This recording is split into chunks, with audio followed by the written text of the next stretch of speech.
Hello fellow witches and seekers of magic, I'm Laura and today we're going to discuss all of the different ways that we can celebrate Ostara. You may know about Easter, the Christian holiday celebrated on the first Sunday after the Spring Equinox and on the 31st of March this year, commemorating the resurrection of the prophet Jesus, or Yeshua. You may have also seen supermarkets stocking Easter eggs, given to us by our Lord and Saviour the Easter Bunny. There actually is a reason that a hare is tasked with giving children eggs in the beginning of spring, and you might be surprised to know that it has little to do with the murder of Jesus. Before Christianity came to Britain from the Middle East in about the 1st century, the people of Britain had rich, diverse beliefs, worshipping many different pagan and Roman gods and goddesses, and celebrating many different important days in the year to mark certain seasons, such as the spring or winter equinox. The celebration of Ostara usually falls between the 20th and the 23rd of March in the Northern Hemisphere, or between the 20th and the 23rd of September for our southern friends. This year, it'll be celebrated on the 20th, but because it's not widely recognised as a national holiday or anything, it doesn't particularly matter whether you choose to celebrate it,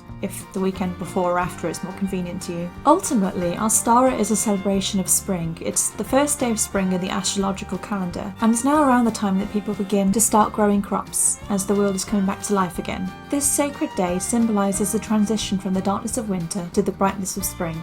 Legend has it that the spring equinox is named after the German goddess of spring, Eostre. According to Anglo-Saxon folklore, Eostre once found a dying bird with broken wings. In an act of compassion, she transformed the bird into a hare so that he may live. However, the hare was saddened that he was no longer a bird, and so Eostre allowed him to lay eggs. One day, the hare angered Eostre, and she threw him into the night sky, where he became the hare constellation. As an act of compassion, Eostre allowed the hare to visit Earth once a year and lay eggs with the children.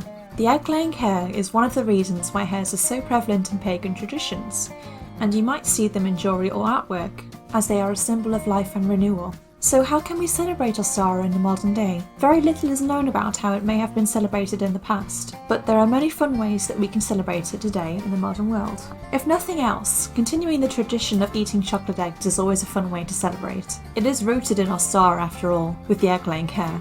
You could also hide them around a garden for friends and family to find. You may have done this as a child and called it an Easter egg hunt. Or you could cook and bake if you fancy giving it a go. You could make hot cross buns, which you might have been told represents the Christian cross. But older traditions would suggest that this cross represents the 4 seasons of the year. The bread is split into 4 portions, symbolising spring, summer, autumn and winter.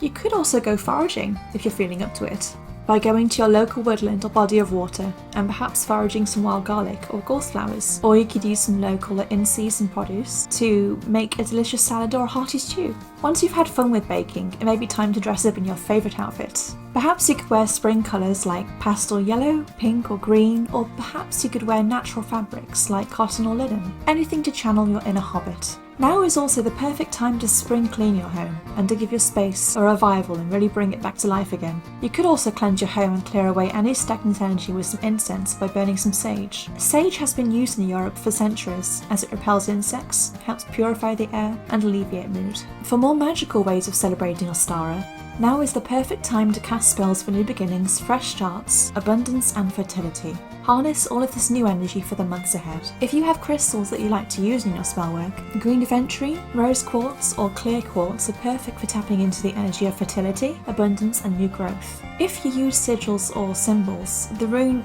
Berkanen symbolises the birch tree and represents new beginnings and prosperity. Perhaps consider meditating by a birch tree or incorporating birch bark into your crafting endeavours. So there you have it! Embrace the magic of the spring equinox and let the spirit of renewal guide you on your journey.